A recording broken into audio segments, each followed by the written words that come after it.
Bener nggak sih Tuhannya orang Kristen itu ada 3? Jawabannya salah. Kalau menurut kitab Ulangan 6 ayat 4, dengarlah hai orang Israel, Tuhan itu Allah kita, Tuhan itu Esa.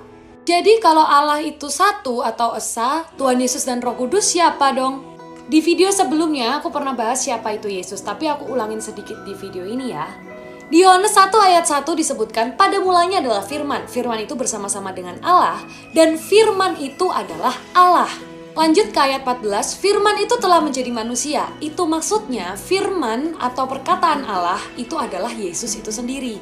Jadi jelas kalau dari ayat ini, Yesus sudah ada bersama-sama dengan Allah sebelum semua hal dijadikan.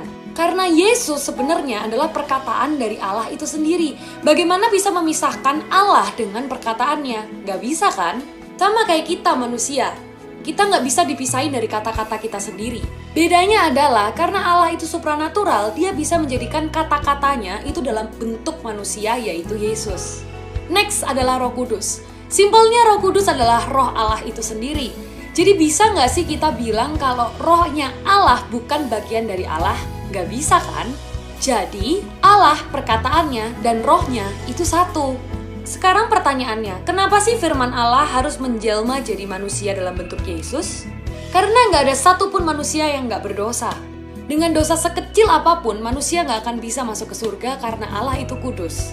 Jadi harus ada nyawa dan darah dari yang tak bersalah yang dikorbankan. Kalau di zaman perjanjian lama, harus mengorbankan hewan dengan banyak persyaratannya. Tapi itu cuma penghapus dosa sementara. Makanya Yesus yang tanpa dosa harus mencurahkan darahnya untuk manusia supaya penebusan dosa itu berlaku seterusnya. Kalau kata Paulus, manusia di seluruh bumi ini jatuh dalam dosa karena perbuatan satu orang, yaitu manusia pertama. Maka karena satu orang juga yaitu Yesus, seluruh manusia diselamatkan dari dosanya.